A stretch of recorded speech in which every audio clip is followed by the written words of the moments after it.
What's the problem, guys? My computer recording is a visible one too also. And you can't have the same name for both. Yeah.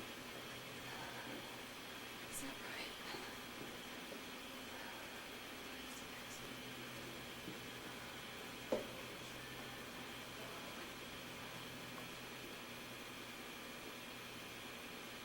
It's almost us, huh?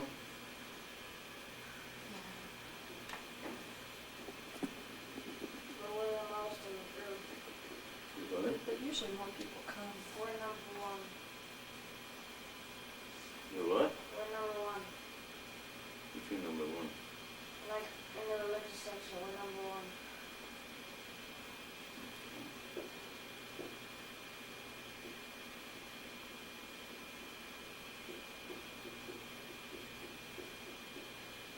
Number one.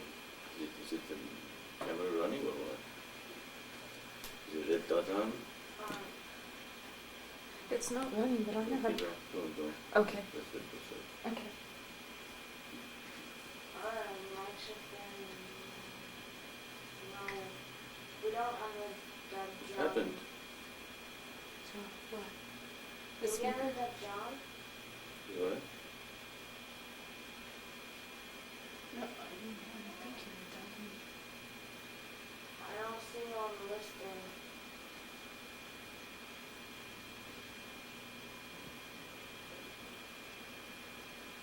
That's what I asked.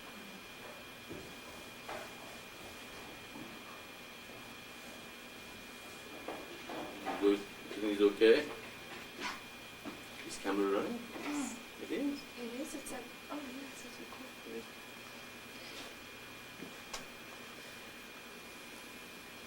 How come only you red dotted Brother Frank and don't understand?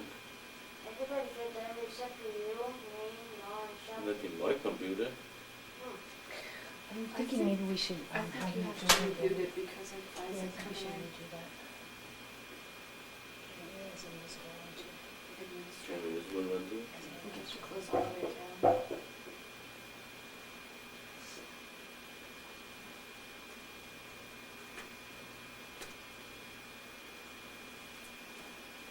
Oh, okay. Ready? Good morning, everyone. Welcome to the Maitreya's Satsang room and our cyber church. This is Maitreya. I will be spending with you for the next 2 hours, and hopefully we will learn from each other. We learn that the last revelation of God has come to earth. The religions are unified. The prophecies are fulfilled, and all expectation from all religion has been fulfilled here, and we have brought the revelation of God for humanity. This is a time of sundering. This is time to see who is for God and who is against God for humanity, so they can make the decision, and the kingdom will come after each person make their own decision of following the eternal divine path, which is the base of our teaching, or following their tradition, their religion, their background, their culture, or whatever that keeps them from seeing the truth in the mission's teaching and unification of our religion on earth. So this is a time that every person have to hear this message at least once. That's why we are trying to reach all humanity in all levels, in every corner of the earth. And of course, God has provided us with the tool to do that, so the whole world can hear our voice and see us in internet and know that last revelation have come. No other prophet ever had all these tools available to them, and no other prophet had so many people being so highly educated and so highly trained to be able to accomplish much more than any other people ever could have done to this point. So we can see that we have many opportunities and ability to reach out and give this message to every human. I am not here to give you experiences as the people in the mystical path probably can give you, because the mystical path is not the ultimate, as we will see.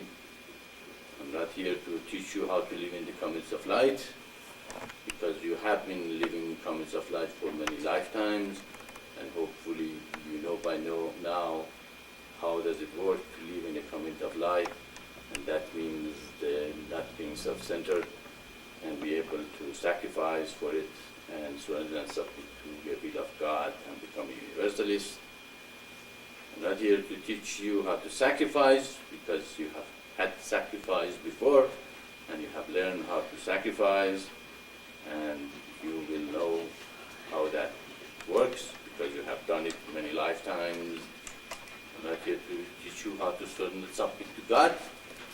That Prophet Muhammad brought to you and taught you to do it, and you probably were with him and you learned how to do that. And I'm not here to teach you how to become a universalist. That brought by Bab and Baha'u'llah, and they taught us how to become a universalist. We are looking for elects, the people who have awakened their spiritual forces for many lifetimes. They know how to live in the communities of light, and they love to live in the communities of light, and they are ready to sacrifice for it and surrender and submit and become a universalist, so they become an elect. I am a way shower, the explainer, beautifier, that have brought all this to you so you can see the plan of God in full. The plan of God is in full, has been revealed through this mission, and its full manifestation on earth has come after 12,000 years of being hidden. Now all the truth has come to us, and now is the decision of every individual. Do they want to teach this teaching, or they want to follow their own teaching, tradition, or culture, gender, race, or whatever they are at? You have to drop all of them. If you have a tradition, if you have a gender, if you have culture, if you have a religion, you cannot follow the eternal divine path completely. If you are not following the eternal divine path completely, you cannot be an elect. You become a lukewarm and not completely manifest God. Therefore, it's the call to the elect, call to those who see that this teaching in its full, and you say, no, I have no culture, I have no tradition, I have no gender, I have no attachment to anything that keeps me from seeing this vision in full. Therefore, you can see this is a great revelation that makes sense. It has a lot of truth in it, but decision is yours. As always, God has given every person the free will to make the decision. Your decision, you make the decision, but what the result going to be, of course, is God, because God told us what He wants us to do. Now, if we do not follow His will, we are following our will. Therefore, the result is created by going against the will, which will lead us to the pure consciousness, or Godhead, or Nirvana, or oneness with God, or return home. You can call it with many names and words, but the end is the same. The path is eternal divine path. Eternal divine path consists of 5 steps and 2 results. The 5th step is awakening of the spiritual forces. Awakening of the spiritual forces covers all the mystical path on earth. No matter what the path is, where is in the world, it teaches you know thyself to know God. That is the part of the mystical path. Of course, that covers Hinduism, Buddhism, Kabbalah, mystical Christianity, Sufism, and any other ism or teaching that teaches, know thyself, because the self, the Atman, in each person is the same as God. You have the essence of God in you. Even Christ called, "Thou are gods." You are gods. Of course, it's a small g. You didn't create the universe. So a lot of people have become very egoistical and they say, "I am God." And okay, did you create the universe? Are you manifesting the compassion and love and understanding and beauty of God through yourself, and you have the grace? Just knowing you have the essence doesn't mean you are, God with the big G. Only God with the big G created the universe. You are co-creator. You are in the image of God. Therefore, we have to realize that also we are gods with a small g. We still have to listen to the God with the big G so we can return to the Godhead, not become more egoistical and fall from the grace. Because the only thing keep us from the grace is ego, really. Ego is something that we are holding like an umbrella at the top of our head, and we are not letting the grace of God come through. The grace of God is always showering. He has no choice. He is full of grace that he loves to give it away, but who is willing to receive it? That is the real question. That's why, as we have the ego at the top of our head like an umbrella and saying, no, I'm going to follow my own teaching and my own will and my own culture and my own religion, then we never can get to the God's culture, God's religion, God's, truth. So we have to, overcome that ego that keeps us from completely seeing this vision and surrender and submit to it and teach it to others. Of course, it's being taught. The Gospel of God, the holiest of the holiest, though, is being read to humanity through our internet room, with this room every day. It is being discussed all over the place. The book is available. Our teacher will be traveling through the summer, all over the United States, or even if he's invited in other countries, he has around 10 days each time to travel. You can invite him anywhere you are and provide him with the sustenance and travel expenses or whatever he needs. He will come to you and reach your community and the community surrounding yours.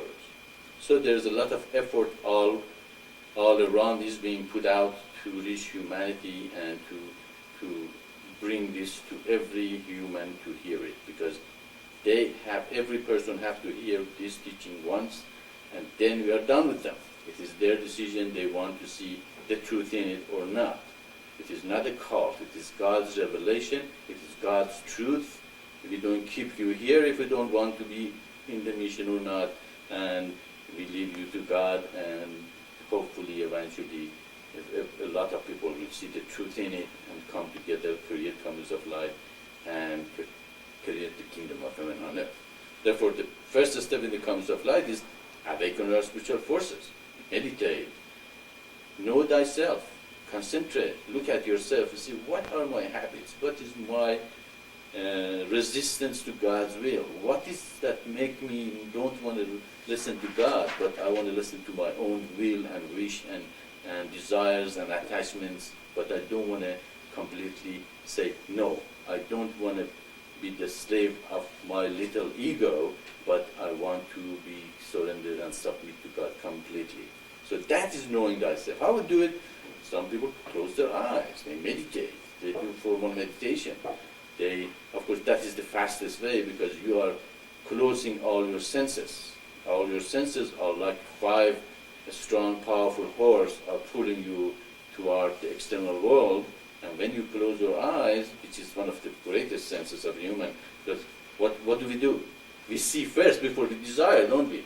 Or we hear first, before we desire. Okay, if there is nothing about the wonderful thing in television or in the store and you don't see it, you don't know it even exists. You have to see it first and say, oh yeah, I want that, or whatever that eyes desire. So the eyes are very powerful sense that draw to our desires. So when you close your eyes, you close a great sense of pulling you out to the external world. Then, of course, you start listening to the breathing within yourself. You breathe in Haryom Sharihan. You watch the silence between Hariom breathing in and breathing out, and you say Om Nam Kevalam, then you watch that silence between breathing out and breathing in, and you say the goal of the life is to become divine, that divinity. Now you're not hearing any attraction or external world either, because you are hearing the breathing and the mantra and the meaning of the mantra. The goal of the life is to become divine. Therefore, you also shutting another strong, powerful senses, which is hearing and listening to others or voices that pull you toward the external world. Of course, your sense of touch, it's within yourself, and all the senses also are quiet, done, and directed toward the within. Because where can you know yourself? You can know yourself within yourself. It's not out there. People looking for happiness all over the place. They think if they have this and that and that and that, they're going to be happy. Are they? The more we have, the more you see people become less happy and lose their touch with the reality, and their ego become big and large and huge and greater, and someday they completely is disconnected to God, and they just accept a couple of dogmas and say, yeah, if we accept this couple of dogmas, we're going to be safe. But God said, no, dogmas do not save you. To your tradition, your culture, your background, your preacher cannot save you. You have to listen to God and His scriptures and His prophets. And to do that, you have to completely quiet down your senses. So it is within you. Don't look in another person, and don't look in another place. Don't say, oh, if I leave from here to somewhere else, I'm going to be okay. You won't, because you are taking your bag with you wherever you go. It is with you. It's within you. Everything is within you. Your happiness is within you. Your God is within you. Your realization within you. Your salvation is within you. Therefore, that is the mystical path. That after you do that and you know thyself, what is the next step?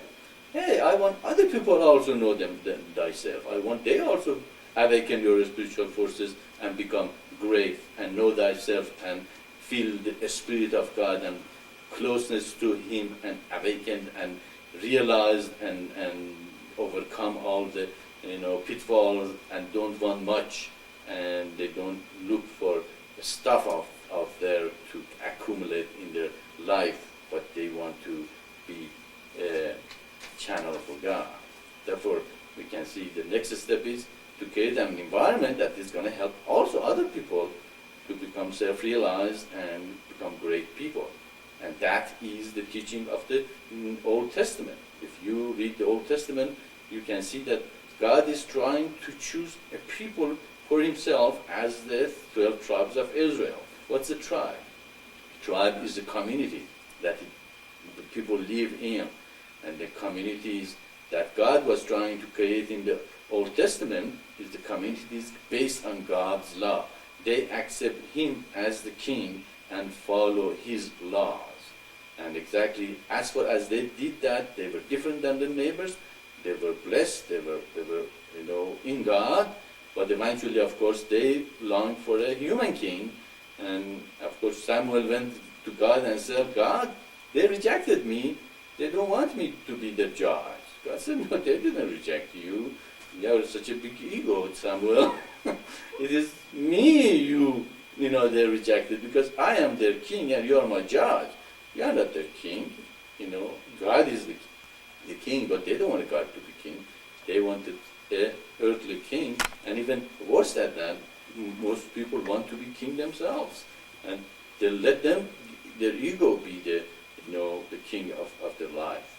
So the whole Old Testament is showing their struggle with God to create the community that accept Him as king and His laws as the law of to follow. And of course, they failed and they could not completely accept Him, and that is why He elaborately brought a lot of rituals to them, so it focused them back to God all the time. That's what rituals is for. Rituals is not to something you do automatically, but you turn around. You go toward the wall, and suddenly you say, oh, this is the time to do the reminder. You turn around. You go back to God. Oh, it's time to go to something else. No, it's time to do the reminder. You turn around, you see, that is the baptism, that is the act of baptism. Ritual is the act of baptism. You pull yourself away from the world and you say, I want to go to God, I want to do, God. So the more you do that, the more you're going to be turned over, the more you're going to be baptized. If you do it 10 times a day, you're baptized 10 times a day. If you're doing 2 times a day, you're going to be baptized 2 times a day. So that is the Old Testament to create the communities of light. Communities of light is where God is accepted as king and his laws as the law of the universe. And therefore they bring the compassion, love, understanding, cooperation, teamwork, and oneness with each other. And in community you become a large family that are one with each other, and your ego is not in the way, but God comes through you. And the more God comes through you, the more you become one. The more you keep your ego, you feel the community is not a part of you, and you are not a part of the community, and you will not last in such a community which God is so strong and powerful. And also the more you come closer to God, the more your will be done, but God's will.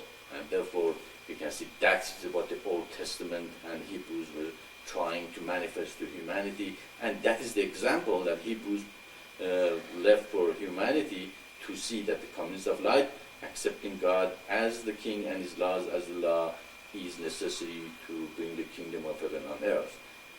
And the next step in the creation of communities of light, which is the base of the kingdom of heaven on earth, is realizing if I'm in a community and if I'm self-centered and I always say what's it in for me in this community, that community will not last, and it's not going to be a community of light. Therefore, the next step is the self, to sacrifice, to be able to give up yourself and say, no, not all the time what is it in for me, but what is it in the community? What can I do in the community? How can I help? How can I improve it? And as you do that, of course, the community will improve, and you will be known in the community as a great personality in the community, and you will advance in the community in the positions of the leadership or higher level and all that. So the next step is sacrifice in the communities, and that is of course very well demonstrated with Christ. He went all the way to the cross and showed us that even if it is necessary for an ideal, to sacrifice the body, so be it. You will be able to go all the way, but of course it is not necessary. He has done it for us. His blood is shed, and the Lamb of God has been sacrificed, and the grace has been released to humanity. Therefore, we don't need to do that. He has done it. The grace is in every one of us and released to all of us. But with the grace in the community, the grace is not self-centered. As I said, the moment we are self-centered, the grace is cut off. Absolutely is cut off. The less egoistical and self-centered we are, the more grace will come to us. Therefore, he showed us to receive the grace, to create the communities of light, sacrifice is necessary. So the message for humanity from Christ was sacrifice, and in the community you should put the community's well-being ahead of your own well-being. As the community prospers and it becomes well, you will prosper and you will work well. And now, as we said many times, you sacrifice, you meditate, you awaken your spiritual forces a little bit, you try to create the communities of light, and you sacrifice for it, and nothing happens. You feel, wow, what am I doing? I'll put all this effort I'm giving in Satsang for 20 years, and was just few people really listening to it, and even those few people, still completely are not with it or all that, and what is this that am I doing?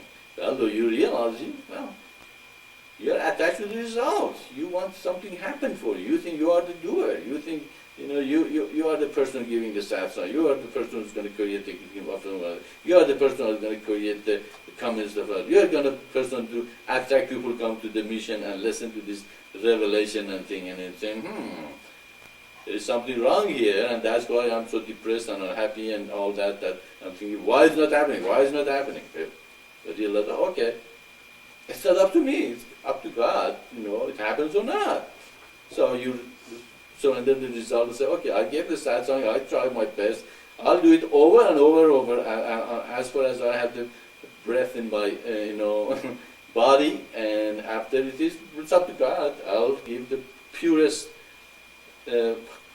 revelation possible, and I'm not gonna care what the man thinks, but what God thinks. That is how we can purify religion, by realizing what God thinks. Really, did He send all this religion, or He just sent one of them? Or are we really elect? Are we culture and tradition is most important, or the Word of God? And that is the greatest obstacle in receiving the new prophet and new revelation.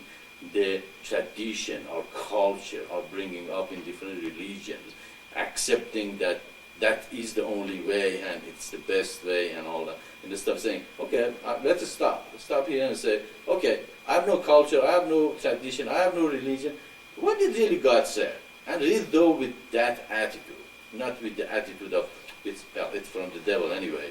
So I'm just gonna look at it as something reject already. No, don't do that like that. Just go with the open mind and forget about what you know. Otherwise, you can't, completely see the truth in it, in this revelation. And then, of course, you realize that you are not the doer. That God, you are attached to the result. That is what the, depression comes. That's when you say, oh, I'm tired. I had enough of doing this. If you know this is the will of God and it's the word of God, you shouldn't be tired of it at all. You should do it over and over and over and over and over to the end of your life. So that is how you combat the depression, by surrendering the resolve to God. Of course, later on you realize the greater truth, and that is, if God is everything and everywhere, and the Spirit of God is within each of us, who's the doer anyway? He is the doer, and I am just a channel for Him, and I will be surrendered and submit to God completely, and let Him do the work through me. Will He do the perfect job?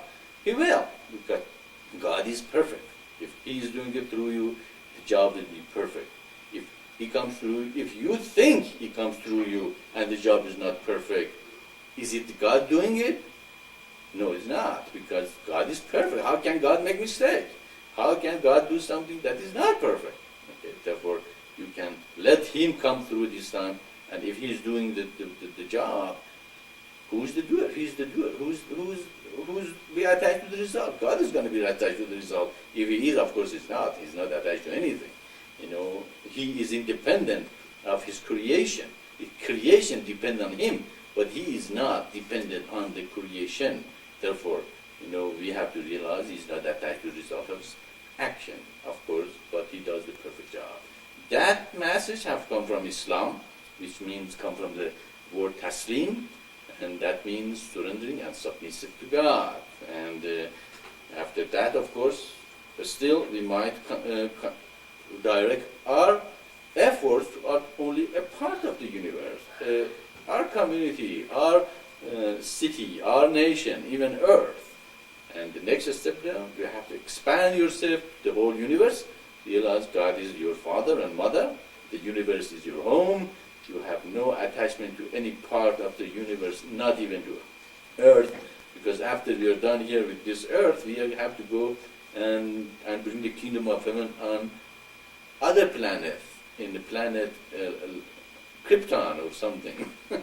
Whatever planet there is, we will go there and we will continue bringing this great revelation and the kingdom on those planets.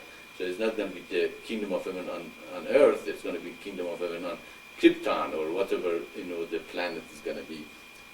So we can see that the next step is universalism. Universalism have come from the teaching of Bab and Baha'u'llah, and they brought the idea that all religions are basically the same, all have the truth, and they have come from the same God. Therefore, we have to become united and realize God is one, and that is the great teaching. Actually, a lot of people compare our teaching with Bahá'í teaching, and as you can see, it is not the same.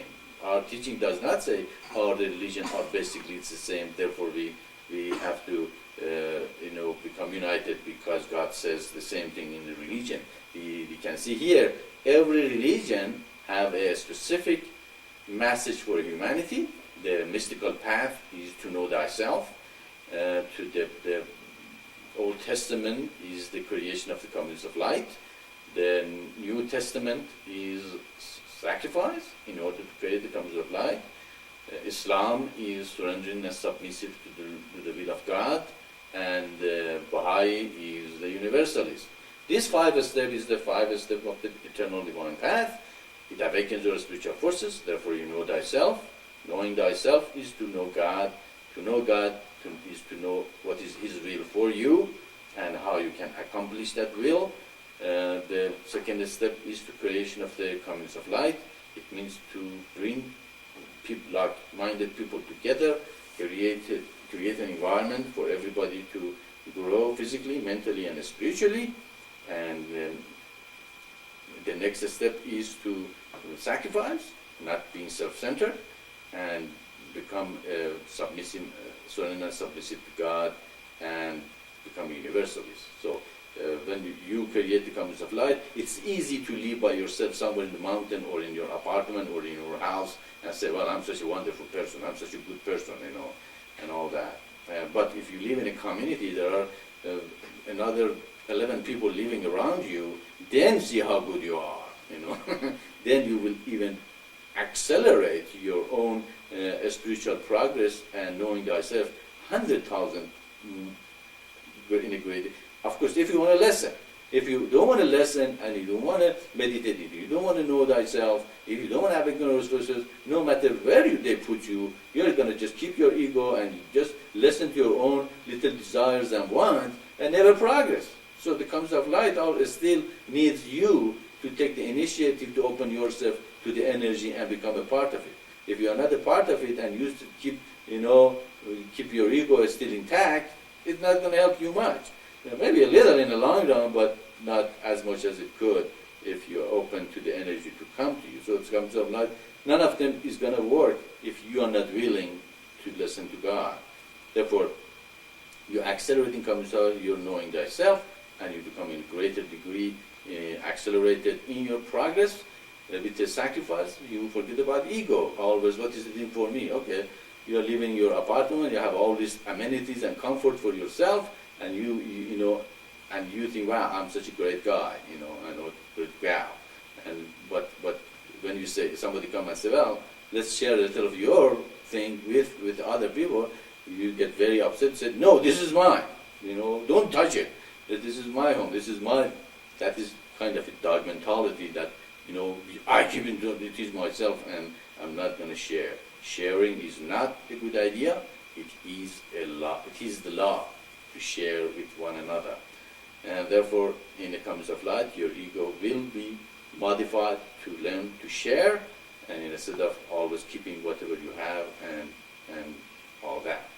And of course, in surrendering and submissive, what is the greatest achievement in a human life is to become one with God. And the fourth seal actually accomplishes that, because you let God come through you to do the work. The more you do that, the less of you will be there, the more of God will be there, and therefore you will be more godly and one with Him.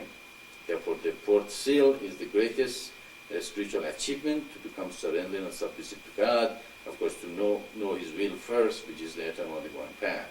Of course, all this step still will be narrow, to shatter all the narrowness of the mind, rigidity, separation, destructive tendencies, is to realize God is one. There is no separation between any part of it and the other part.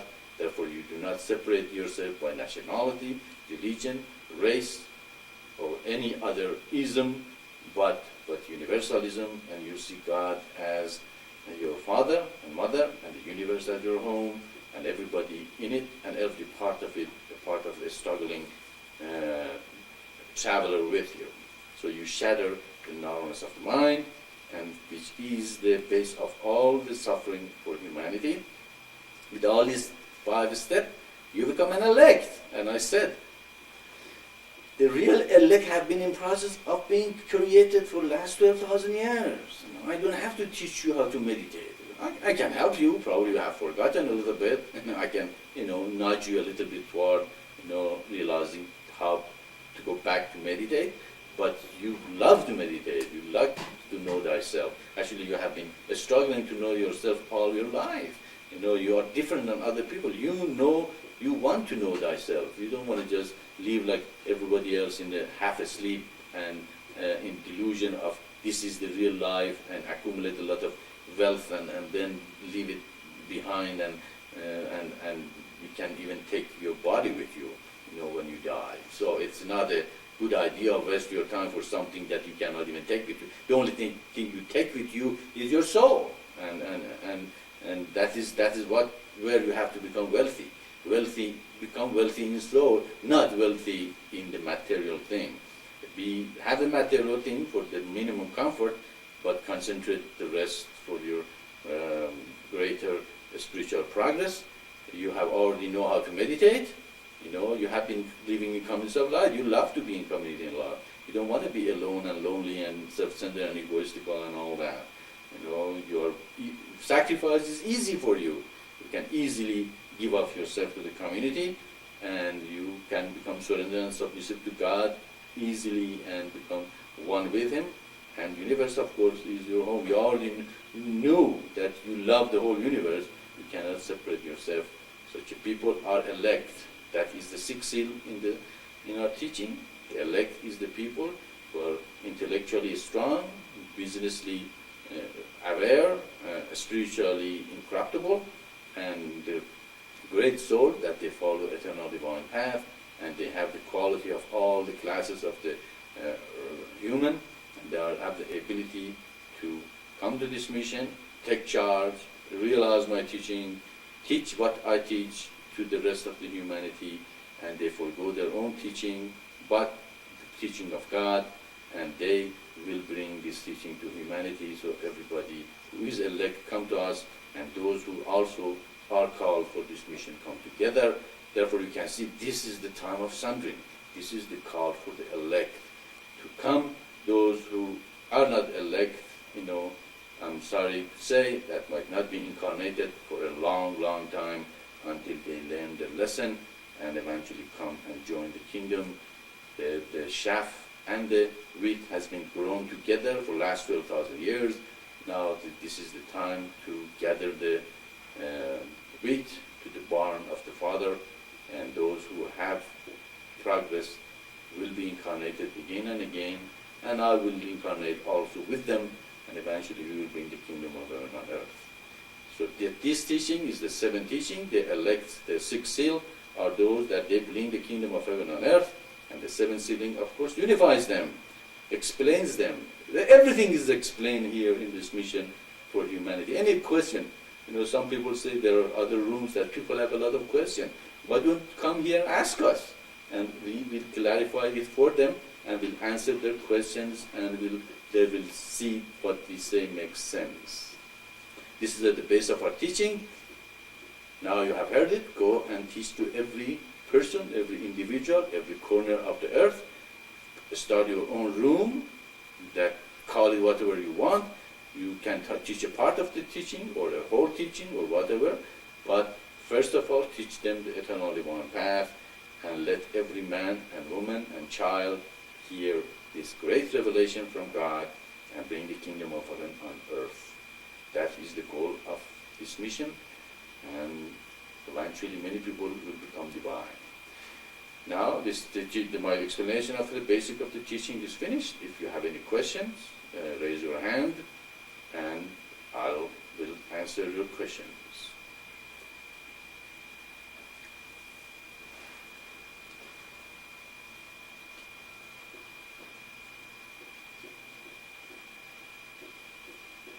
Go ahead, John.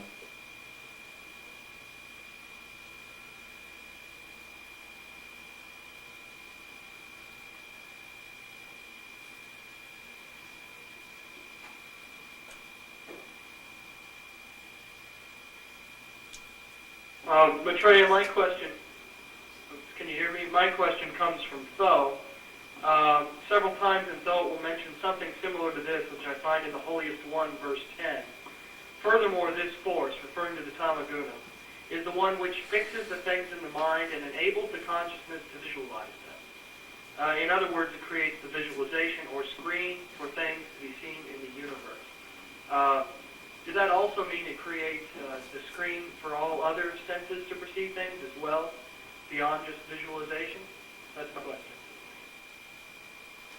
Yes, all the senses, they send signal to the chitta. Chitta is the part of the mind that codifies and visualize and make a person sense it, see it, taste it, smell it, touch it, hear it. And anytime any of the senses receive one of these signals, the signal is sent to the chitta, that which is the connection between the mind and the external world.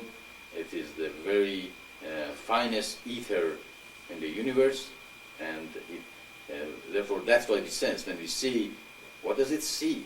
You know, the eye sees, or it's really your soul sees it. You know, the eye doesn't see. If you take your eye out of your socket and put it there, it still sees? No, it doesn't. It's finished. It is not connected to your brain. It's not even brain. Take the brain out and put it there. Can it think anymore? It can't. What does it that thinks? There is something beyond the brain which thinks, is able to, you know, perceive and sense and all that. So we can see that the physical body, including brain itself, is not the seer, doer, or sensor. Therefore, there has to be something else beyond the brain does it, because none of the function of the body separately will function correctly. And some people say, well, the total body together makes a person. Therefore, if we have a heart and a lung and a stomach and get it from different dead people and put them together, will that work? We still see, no, it's not, because the total is there, but the life form and the spirit is not. Therefore, we can see there has to be something beyond this physical body we see. And of course, you know, science cannot see it. You know, they even try to measure human after death. They said if there is something there, if they put in a scale, the person dies. If there is a soul, they can see the difference between dead body and before that. And because the weight didn't change, therefore there is no soul. That's what they concluded, because the weight didn't change. But soul doesn't have weight.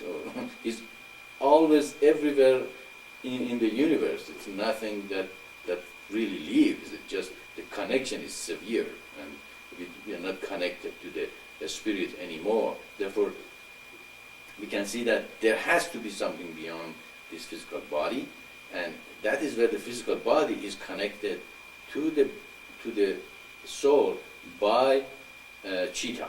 Chitta is created by the tamaguna, and it receives the signals from our senses, and when it senses it, the Maham Tattva part of the mind says, yes, you know, I know that, you know, I know that sense. I can understand.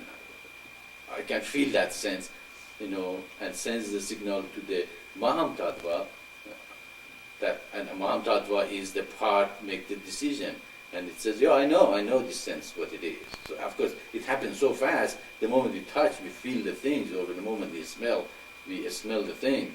But really, it goes through the process of going through our senses, our nervous system, to the brain, to the chitta, which keep the shape of the thing or the smell of the thing.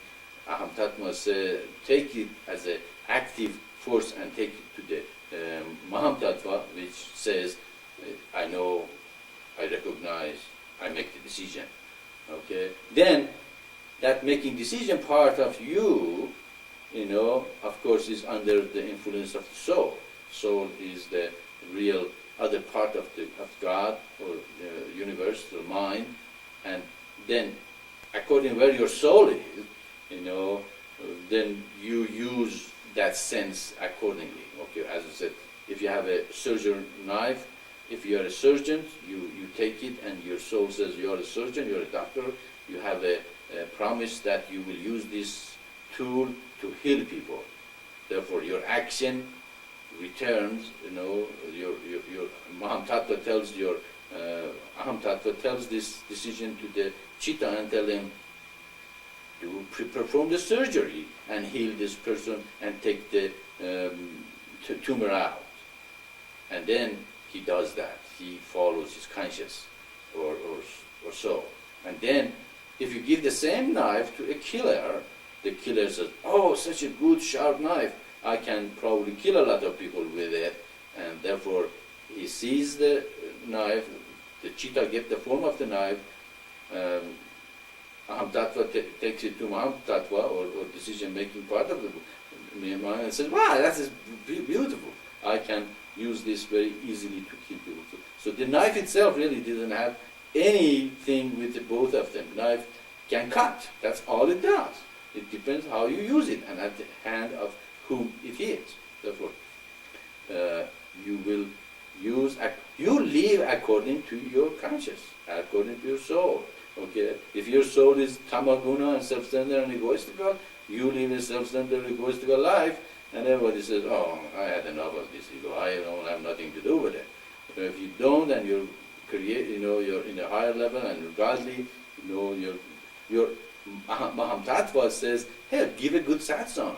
Go to different room and preach the teaching of the revelation. Don't waste your time, to other rooms that they are not godly. Go start your own. See, then you will be guided to do the will of God. It depends where you're conscious. So the Chitta, the Aham Tattva and Maham Tattva, in everybody is the same. It is the soul, where the soul is, makes it different. So, answer your question, yes, every senses goes to Chitta, which is the Tamaguna, the ethereal, the fine ether, that takes the form of that sense of touch, smell, sight, and all of that. And Aham Tattva, or mutative force, take that sense to the Aham Tattva, or the sentient force, and sentient force decides according to your soul and sends the signal back what to do. Of course, it is more than that. If you read the Universal Man, it talks about different senses, different carriers that carries the messages from your senses to the higher consciousness and all that. So it's more complicated than that. But basically, yes, every sense sends their senses to the Chitta. Chitta takes the form of that because it is crudifies and fixes, and then Aham Tattva takes it to the decision making, and decision making will do it according to the soul. I hope it makes sense.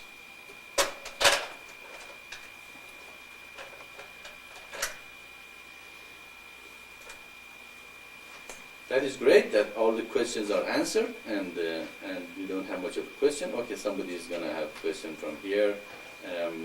That's fine, that's great. If you don't have a question, that's fine. You can meditate until something comes up in your mind and you want to go answer. But apparently someone have another question. We just listened to John 1981. Okay, John, go ahead.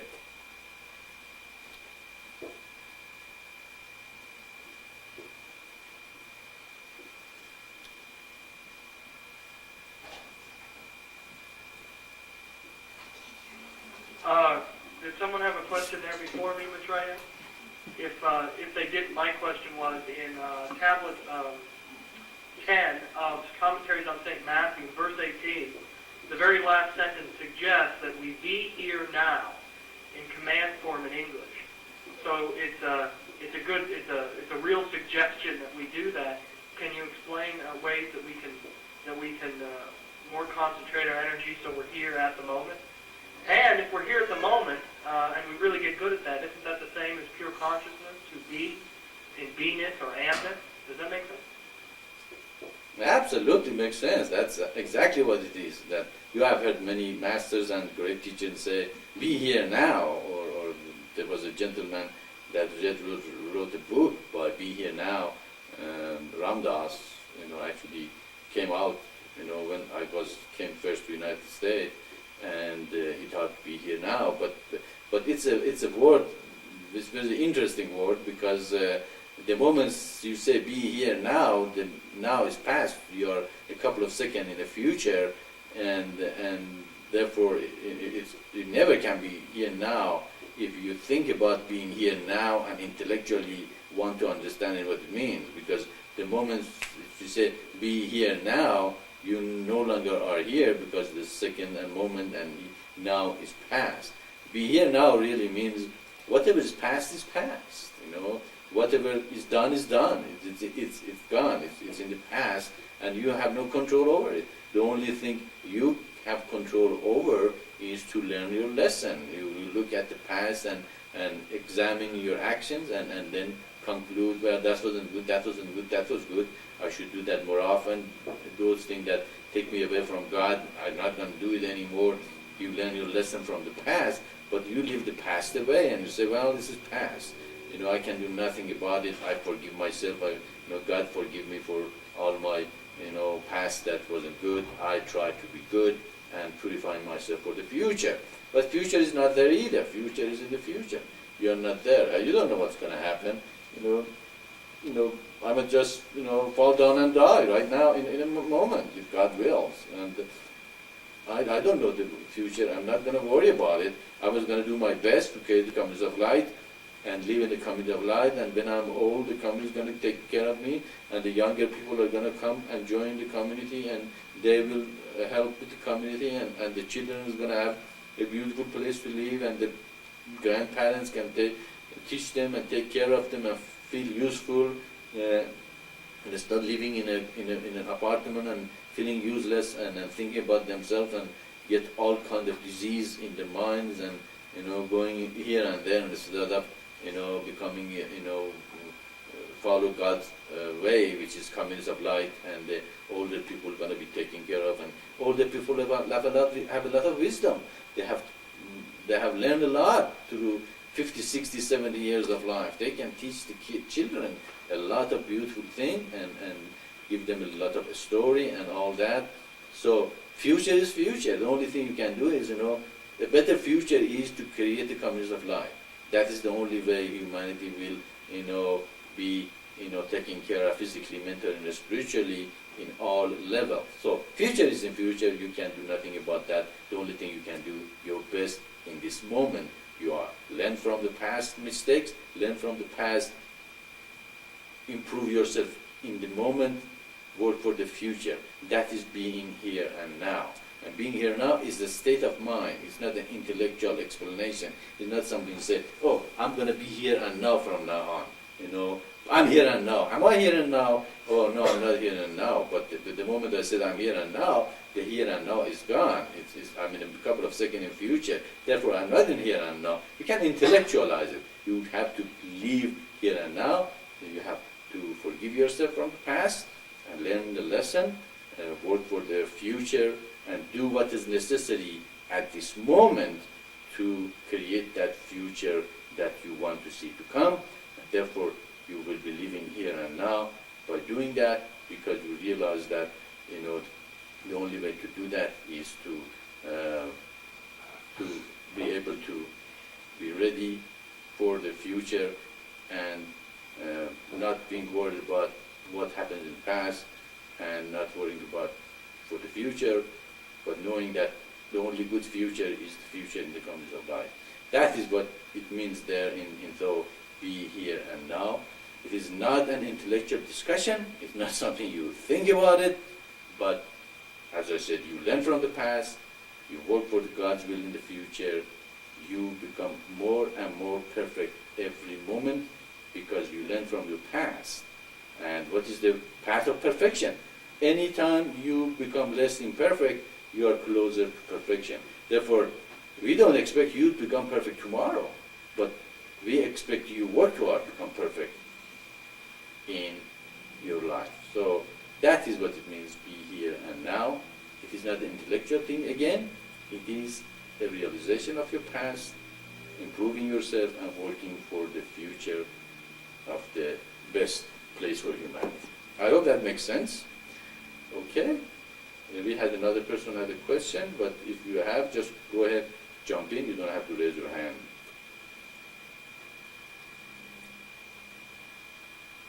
Sorry.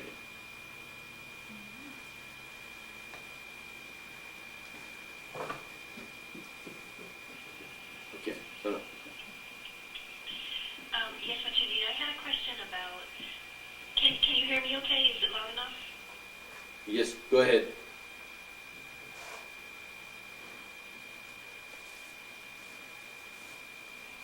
Yeah, I had a question about an elderly person, somebody who's your relative, and if they're on their deathbed, what is the proper thing to do to help them the transition from life to death? What is the proper thing to do in that situation if someone is on their deathbed? Well, the best thing to do for them is to read them though. And tell them about the eternal divine path. Of course, if they are in a place that you can do nothing but, then transition is to make them as comfortable as possible, provide their, sustenance, and make them feel, loved, and bring them, whatever they need, and help them out as much as we can, and make them not feel, cold or hot, and bring all the physical comfort for them, and eventually, of course, we have to leave it to God to see what He wants to be done to them. And in that moment, at the last moment, we can't do much for the person. The only thing you can do is really make them comfortable and read them the scripture and make them become in a higher consciousness, at least at the last moment. Actually, if you are godly, that is a very, very important moment in your life, because you have been meditating, you have been progressing all the time. It depends where you are at consciousness in that moment. It makes your next reincarnation where you will be incarnated. Of course, your life work will be counted on, but in that moment, if you are godly, probably you are thinking about God and all that. But if you're still thinking about television, movies, all those things, probably, you're not very high consciousness. So it's very good. That's why in many cultures, they read the scriptures to the dying person to make them to at least, concentrate in a higher thing in the Word of God. Therefore, my answer was correct. Read them though, not really. If they can listen, if they're in a place that they're gone, then, as I said, make them as comfortable as possible.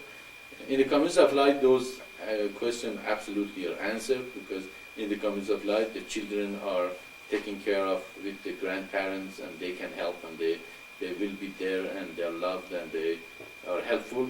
And when, of course, the time for them is to come, if they are really high spiritual beings, they even know it. They are gonna be gone, because prana start leaving your body 6 months before your death. Unless you are in an accident or something that happens suddenly, nobody can do too much about it. So, if you are very spiritual, you will know that your time is approaching, and you prepare yourself, just like those American Indians say, this is a good day to die. And they make their bed and go there and meditate, and they leave their body. So, but in this time, the people are so disconnected from the self that death comes very hardly to them, okay, and they are not prepared for it. They don't want it. They are attached and desirous for a lot of things in their life, and they cannot see the beauty of the death, of transition from one state to another and coming back in the body, and that is why they are so resistant to die, and that makes it even harder for them, because they're not prepared. Actually, the whole life you should be prepared to die. Actually, we die every moment. Our cells die. Every 7 years, our whole body, besides brain, is a new one. So it is, you can see, everybody is dying. It's not something, it's not. So death is not something to be afraid of, but should be realized that we have another chance, we will be incarnated, given another chance. The question is, did we progress in this lifetime while we were on earth? Or if we didn't? If we didn't, we are afraid to die because we didn't do our job. So what we can do for them, make them comfortable, make them as comfortable as possible, and provide them with some place that they're warm, taken care of and all that, and leave them to God. I hope that answers your question.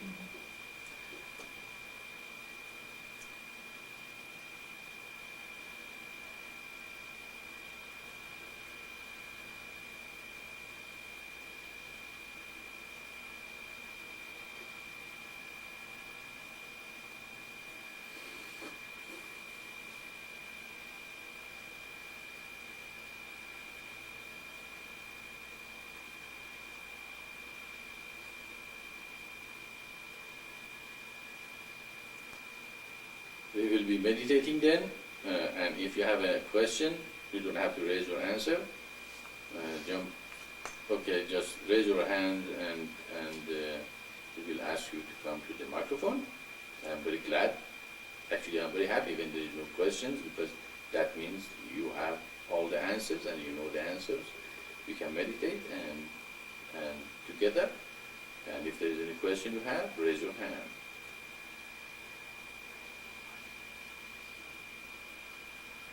Of course, for those who have come later, this is the mission of Maitreya. It's the unification of our religions and and bringing of the kingdom of heaven on earth. We suggest that you go to our website and read about the eternal divine path and our basic of our teachings, and realize that God has manifested himself on earth in its fullest ever, so we can realize there is one God, one humanity, and we all come together as one people and follow his will. Go ahead, Tahira.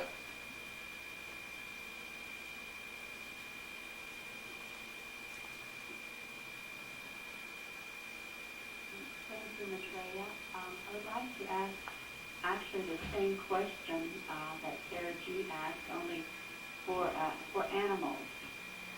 Do you apply the same concept to animals?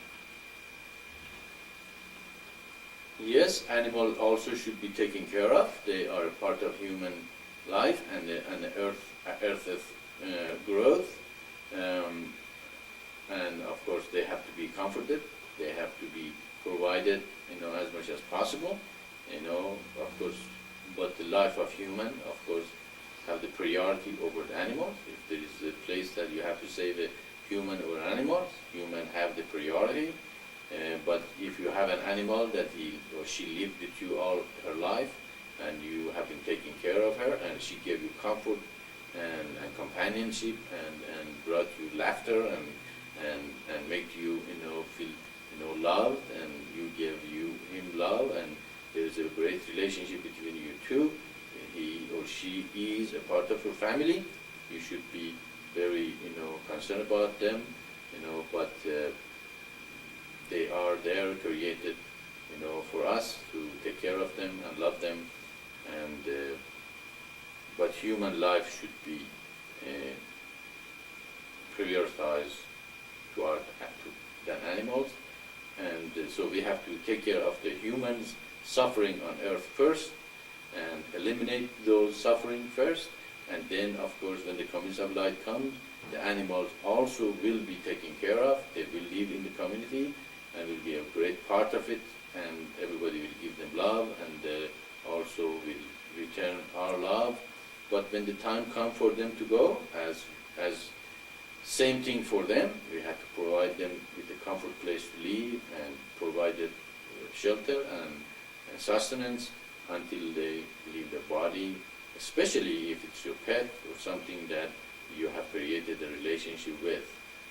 But of course, again, your family and people in your family have priority over animals. Animals know how to take care of themselves.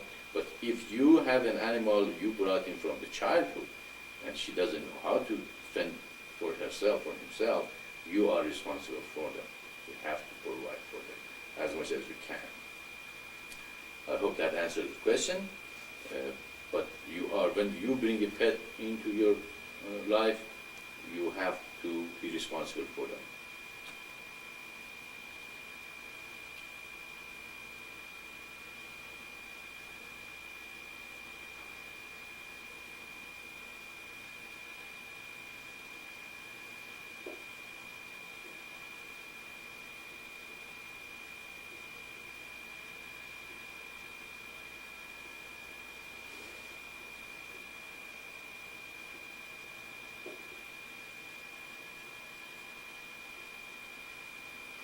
Again, in this time probably it is good to spend our time and energy mostly for the mission and creation of the communities of light and kingdom of heaven on earth.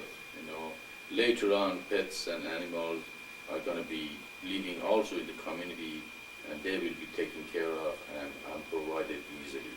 So, but if animals are taking us away from doing the will of God, then we have to, decrease the number of animals we keep. I hope that makes sense.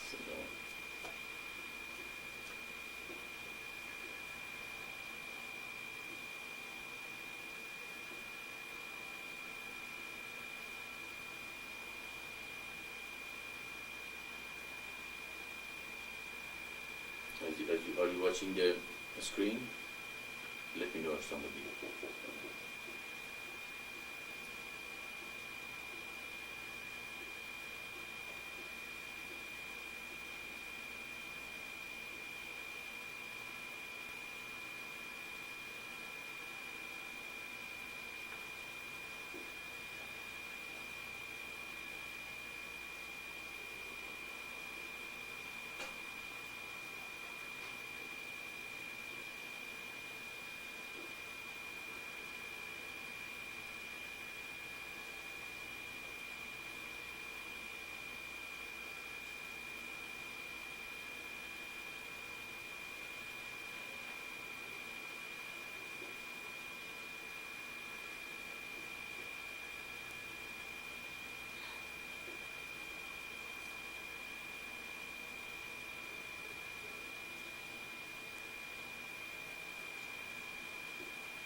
Yes, Tiger, go ahead.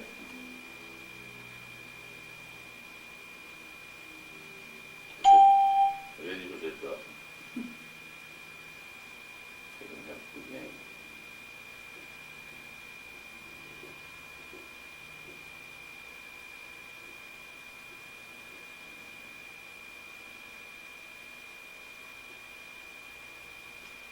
Tiger, did you have a question?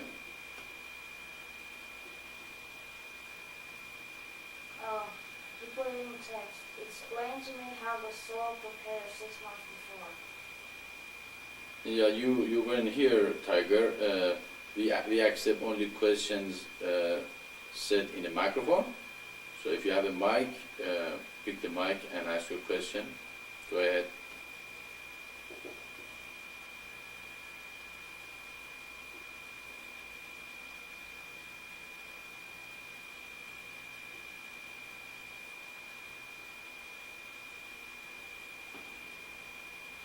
My question is, how does the body prepare 6 months before the death? I heard you explaining that. She Yeah, that is a good question, Tiger. The body, you have to be sensitive. Not everybody realizes this. Usually they say, I don't feel good. I'm not the top of the world. I just feel bad and all that. But if you meditate and you are sensitive to your body, if your body is purified and is pure, you will know that the prana or the life force is not entering your body, but actually is leaving your body. And that is that American Indian probably would have realized and knew something, is leaving, the energy is leaving the body, and therefore they prepare themselves for death. It also happened to yogis. The yogis know, the time of death will come because they are so familiar with the body and are so sensitive. But the body, so they can prepare themselves. They take care of business. They finish everything in this world that is world before them, and they have to take care of before they leave. And therefore they are ready to die when the time comes. But it does not happen to every person. If they're not sensitive enough to the body, they wouldn't know. Most people, they don't. The death comes and suddenly one day they are alive and next day they're dead. And they didn't know at all that the death is coming. Another sign is that usually the week before a person dies, actually they feel much better, they're more energetic, they feel, they can get things done, they feel young, they become so elated to get things done, and they feel very good, and they say everybody that I feel great, and all that. And of course, that is, God is giving them the last opportunity to take care of the business, the life, and prepare themselves for the transition, and therefore, they should not use that time to go play golfing or, playing tennis or that is not, taking care of the last businesses in their lives. So God is very compassionate. He knows death is just transition. It's not something that we should be afraid of. Nothing dies in this universe. Nothing is created. Everything is here, has been here, and will be here forever. And therefore, there is no fear of death because you have transited from one consciousness or level to another, and you came to this body for a reason, for a purpose. It is not just a joke or a play. It is the reason we are here to progress physically, mentally, and spiritually. Of course, we have to take care of ourselves. Physically, become strong. Mentally, we have to study and become strong. And intellectually, of course, we have to progress. And spiritually, of course. We can see that, all those things are necessary, but at the same time, realize when the death comes, it is not a big deal. It is just a transition from this lifetime to the next lifetime. If we have progress, we have no fear of death at all. So that is how it works. You have to become sensitive to your body to know in 6 months the death will come to you. I hope that answers your question, Tiger.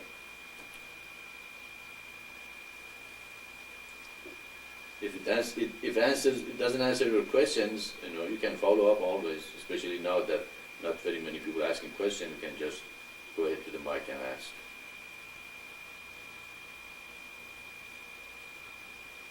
I don't think I got that last part. No? I didn't get to it. That's okay.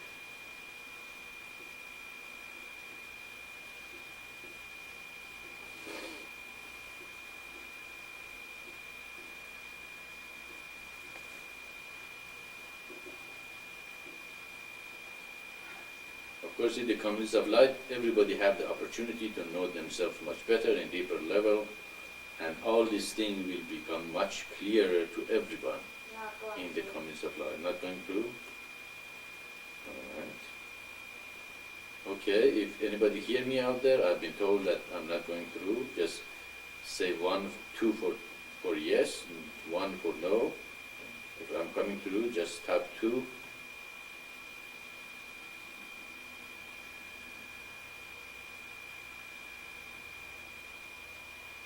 Am I going through? Can anybody hear me? Hello?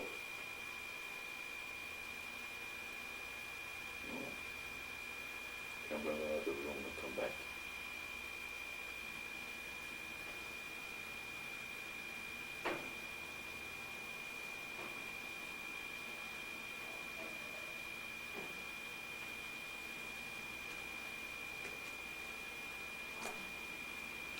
All right.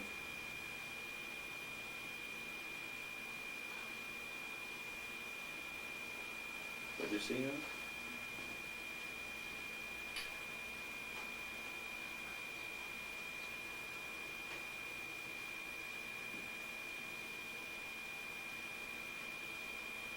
Tell them what's happening.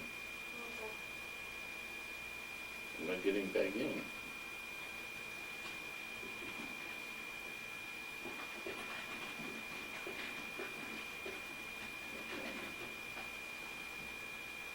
Okay. Okay, we are having a problem with the mic. Can anybody hear me? No. I'm also in the bottom of here.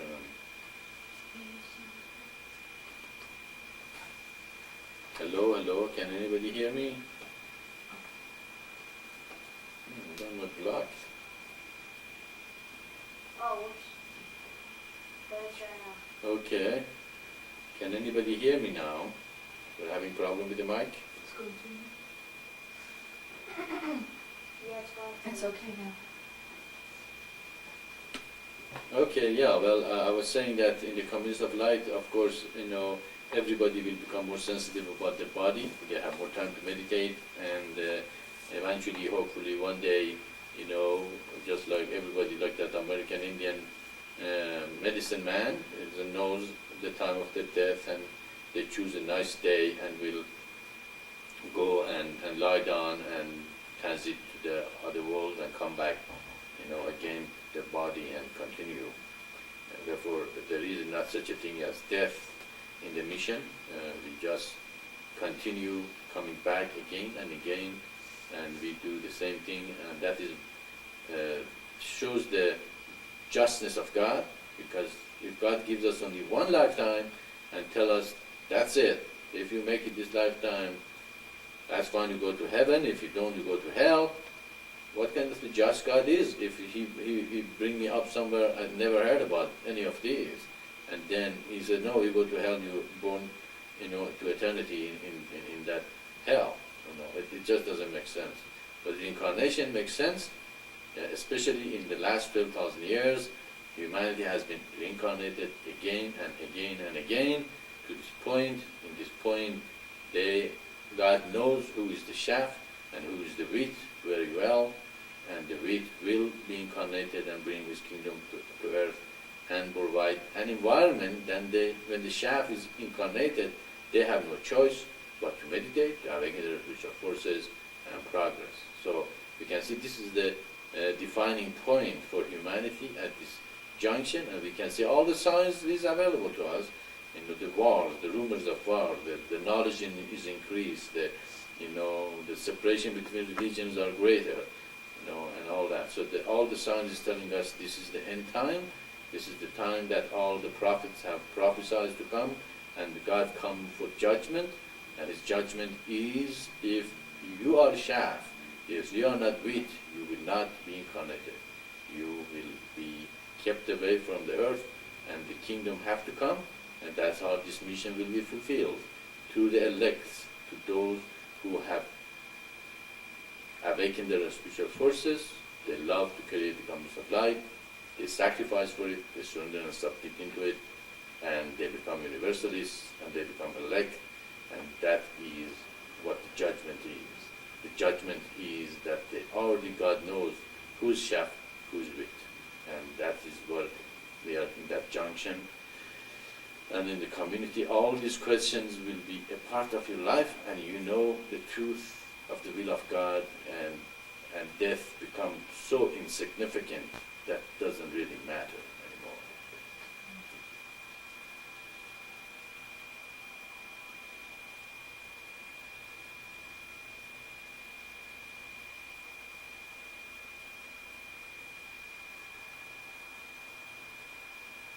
That's another thing you can tell Christians and Muslims and Jews that this is the judgment day. Okay? It is not. It's not the same thing they are asking, why don't you go to cross? Why don't you heal me? Why don't you do this and the other prophets done? They have already done those. It's done, it's finished, it's gone. If you didn't get it by this time, I'm sorry to say, probably it's too late. It's a time of sundering. It's a time of the, who goes where, and the Spirit of God is behind this mission. He is the judge. He knows all of us in our heart, where we are at and what we do and where we are, how much we proclaim Him and how much our ego is still involved in it. We have to let Him come through us so we can gather the elect together. We can bring the kingdom. We can create the commonwealth of life. We can show humanity that we are, God really exists. Well, though our holiest book, our scripture shows God exists. God says He's going to do this thing and He did them. Therefore God exists. And now He says this is the time of sundering. And that's what exactly the revelations and come from prophets. There is going to be a time that it's going to be the end time. Of course, the end time to them was, to the regular people, was explained that, of course, some people are going to be in hell and some are going to go to heaven.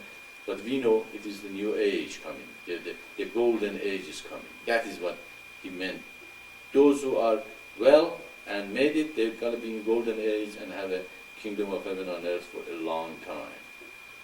And those who didn't, they will be sundered, they will be kept away from coming back for a long time, until it is prepared for them to come and learn and progress.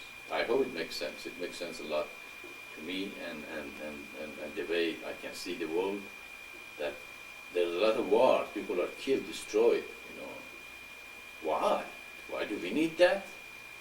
Probably we do, because those people are warmongers, they're destructive, they're create separation between human and humans. And they don't want to see this, and probably, they will not accept our teaching. They're not going to come and join us. If they come tomorrow, we're going to have the kingdom. They won't. But we will wait. We will wait for God to fight our wars, and eventually the elect will see that they have been looking for this revelation, and they will gather like an eagle together, and will bring the kingdom and the commonwealth of light on earth. We are not against anybody. We are not revolutionary. We are evolutionary people.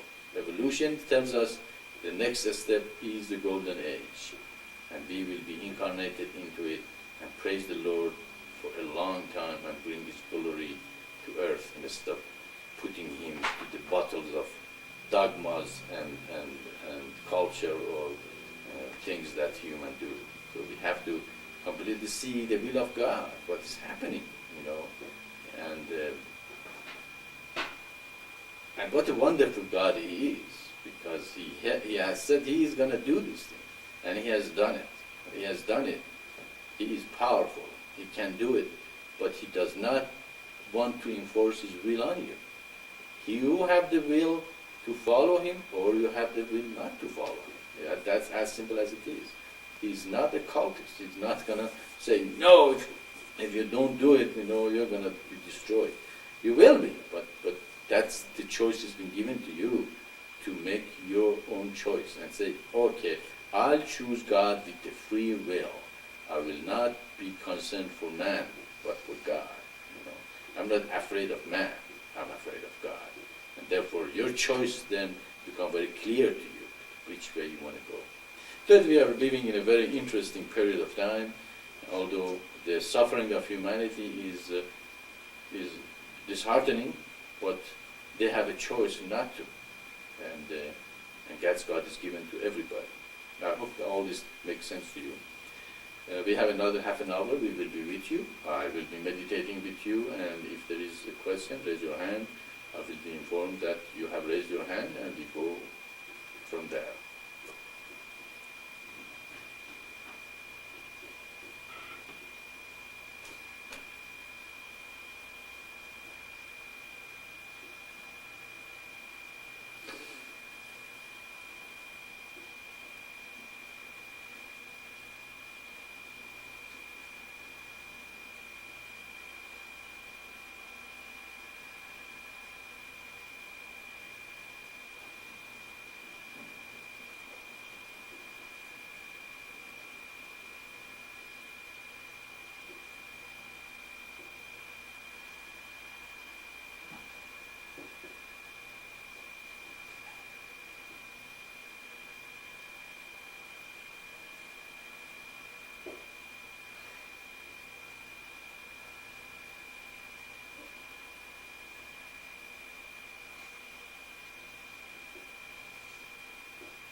religions. So maybe you could touch on that? Sure. Well, that's a good question. That's a question a lot of people ask us. Why swastika? Swastika is the oldest symbol in the world. It is the symbol of the movement of the Kundalini, or the spiritual forces, that when it's awakened, it will spur up the spine, and human knew about it thousands years ago. And actually you can find swastika in every culture in the world. There is no culture that did not know about it before Hitler has misused the sign for his own purpose. And actually there is a gentleman in Canada who has a website. It's all about swastika. It has a lot of pictures, a lot of information. American Indian know about it. Even in New Mexico, if you go to a city called Maitreya, there is a hotel that the signs of swastika is all over the place. And it has been in, if you study Hindu religion, they know about it and use it. Actually, the cross itself was the form of swastika. And actually, it is known, cross is known in many cultures as the broken swastika. So therefore, it is known to the Christian in the beginning of the Christ teaching spreading out. And actually, the Christian used to identify themselves with the swastika and put the swastika in their graves and in their doors and in their places. And so the other Christian know that they are Christian and would know that such a person is, go to them and all that, because they were prosecuted also in the beginning of the Christianity, especially in Rome and all places. So, and also we have a book, it's called Swastika Book, under the Frequently Asked Questions in our website. If you go there, it says Swastika Book. It has a link to that website of that gentleman from Canada. There is a city actually in Canada called Swastika. The paper in the University of New Mexico used to be called Swastika till a couple of years ago. So swastika is not only what Hitler used to. Actually, that gentleman has a Declaration of Independence in his site that it declares that it is completely, swastika is independent from, Hitler and the idea that a lot of people in the world are relating to the signs. And the explanation is why swastika is not a bad thing is that's what I was giving around half an hour ago about the explanation of a surgeon knife. If a surgeon knife is in the hand of a surgeon, it can heal. If it's in the hand of a killer, it can kill. It's a very sharp object, and it is made for cutting flesh. Is the knife is bad or good? Can you say, is it good when it's at the hand of the surgeon, and it's bad when it is in the hand of a killer? So it's the same thing for swastika. Swastika actually what was known as good luck sign in many cultures. So we recommend you go to that website of that gentleman, go to our website in the part Frequently Asked Questions, look at the book. Actually, the book is been published by a Smithsonian in around 1920s, and we find that book in the library here in New Mexico, and we took it and digitized it and put it on the sign, because we have had so many questions about why swastika, why are you using swastika. Is the movement of the creation. It is the first sign of the Big Bang, that the universe was created, and therefore we had no choice. If we want to explain the creation, we had to use the same sign that is sent by God as the movement of the creation in the world. So we have no choice but to use that to soften the concept. Of course, we don't call it swastika, we call it lotostika. which really is just to give the name that it can be exonerated and accepted and understood in a deeper level. So if you take the bad way of representing it by many in a Western culture, we can see the swastika is not a bad sign. Actually, it used to be good luck. So and Christianity, as I said, knew about it and used it, and actually cross is a broken swastika. Therefore, go to our website, read about that book, go to the other side, study about it, study in other cultures. That's one of the good things about the mission is we are open for you to go and study all culture, all religion, all signs, and come to your own conclusion. Never follow the propaganda in the world. Never listen to the things that the culture have taught you, and you never really thought deeply. Really, it means what it means. They say it is. And if you do that, you will expand yourself, and you know about other cultures and how they use different signs, what they mean, and you come to your conclusion and say, well, how can a sign by itself to be good or evil?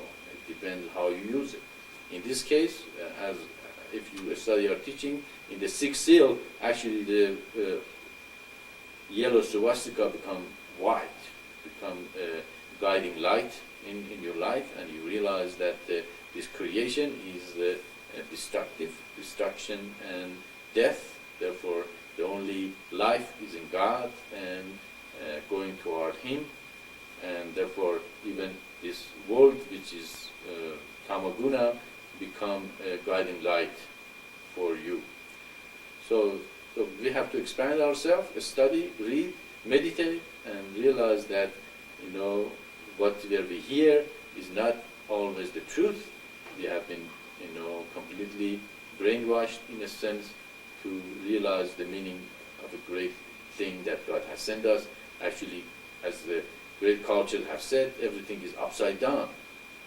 The more you climb this world, the more you go to the Maya and you will be lost. The more you climb back down, you go to the root and you go to God. Actually, if you can see the nervous system is like a upside down tree. The root is up to in your brain, and the branches come to your body, downward toward the earth. So in other sense, the more you use and follow your senses, your desires, your wants, and all that, which is your nervous system, more you go to Maya. That is the upside down tree.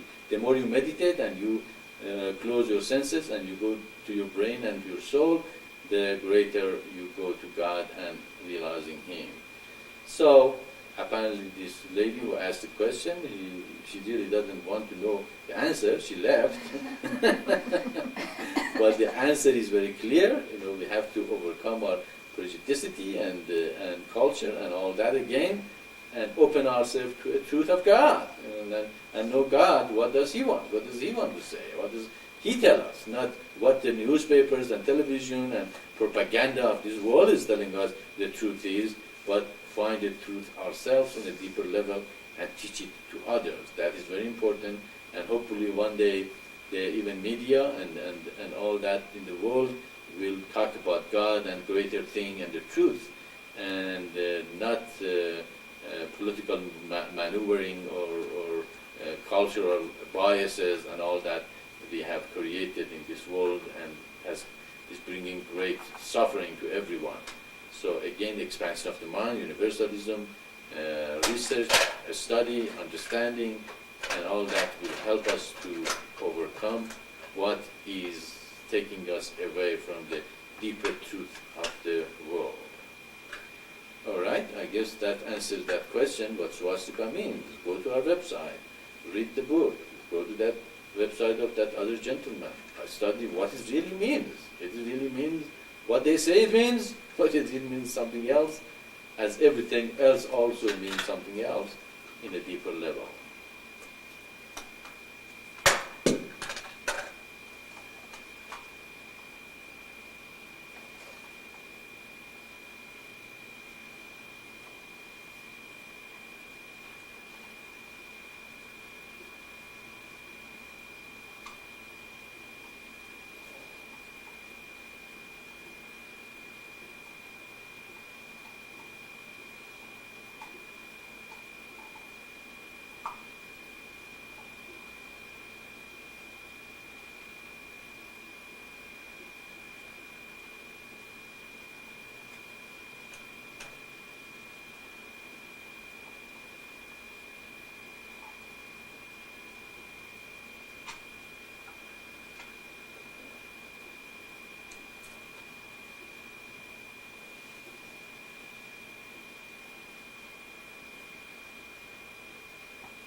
Go ahead, Brad.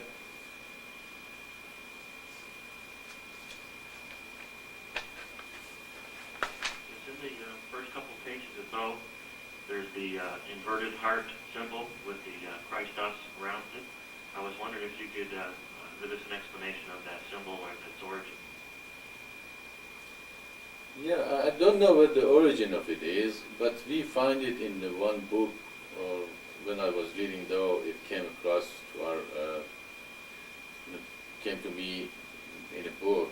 I even don't remember what book it was or where we get it from. Do you remember anything? No, nobody here, even Saraji, he was with me all along from the very beginning. No, I don't remember, but I have seen it some other places also. Actually, there is another website. A gentleman told us that they have a link to our website, in his website, and he has that in his thing. Most probably it has a Jewish, origin, or because it talked about Yote Wote or Yahweh in the middle, and fire come off it. And it strikes me very, deeply. It's beautiful. It is. And the meaning came to me as I explained it in Do, that God is the fire of compassion, and He is the father and mother, and of course, Son represent the father and mother on earth, and so the Trinity is one, because there is no separation between the three, because you cannot separate God, Father, from the creative force, Mother. And of course, the Son comes as the representation of both, and so they are really one. There is only one God, and that is the consciousness and the creative force, which are one. So I don't know what the origin is, but the explanation, I don't even know what the original explanation is the person who drew it. I don't remember I see any explanation about it. It was just a picture. In that book or whatever it was that we had in that time, but the explanation as it's given, it sounds like God is a fire. Everything is flame and flaming, and flame is and fire is a purifier. That is why they used to have all those elaborate rituals to burn offering and all that. As is the water. Of course, later on, God modified the fire to water, to baptism, instead of being baptized by fire, you're baptized with water. Of course, before that, it was the sacrifice of man instead of human. And when Abraham was told not to kill your son, but kill the lamb, the sacrifice of human was transferred to sacrifice of animal, and the sacrifice human in the fire was transferred to sacrifice animal. And when Christ came, none of them is necessary anymore, but the purification is with water, which is much milder, and you don't burn out and die in the process of purification. So the now, of course, the baptism is to baptize yourself in the eternal divine path and follow it and become perfect and become a parvipra. And anytime, of course, we do the ritual, as I said, turn around from the world, and you come to the reminder or anything, you are turning around. So the fire in that picture sounds like the fire of purification, and God is the fire of compassion, which burns all the impurities if you really open yourself to Him, and His grace will surely save you from many, heartache and headache that humans go through, and eventually you realize you really don't need this world that much. The only thing you need is a community of light, a community which supports you, and you support the community, and you will base your life in that premises. And therefore the grace of God will come and will purify you, as much as you let Him do that. I hope that makes sense to you and explains your answer. Probably, I don't even remember what was that website. But probably we can dig it out and find what the website is. Maybe the person who has it there knows where we can find the explanation for the person who made it, or I felt that he took it from our website. That sounded it was exactly the same size as ours is. So there's a possibility he even doesn't know.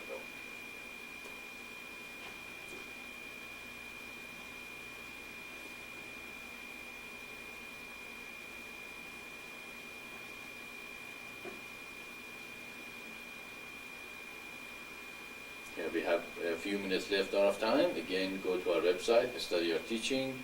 This is called to those who have been prepared for the last 12,000 years to come together, to see God exists. God has sent out the revelations and understand the plan of God in full and realize the eternal divine path and unity of all human religions, and come together as brothers and sisters and bring the communities of light and kingdom of heaven on earth and help this earth to heal themselves.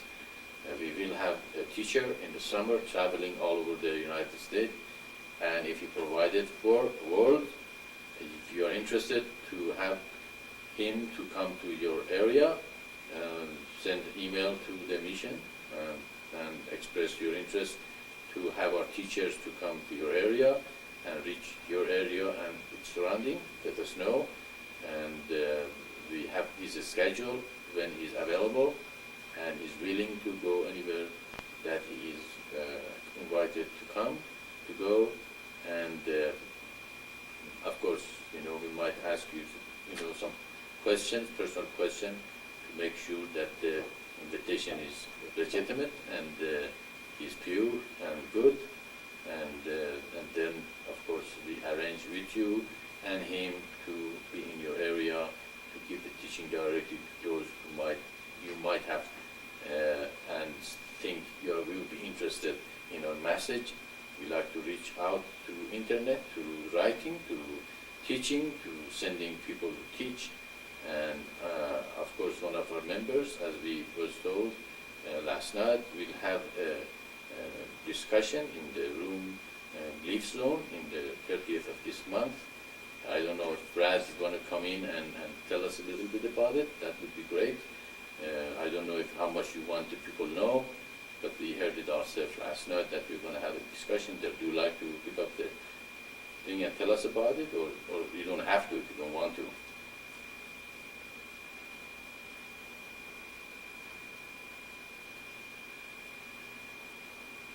Yes, I happen to see where they have guest speakers in there from time to time. I believe it's every Wednesday. It's on the schedule.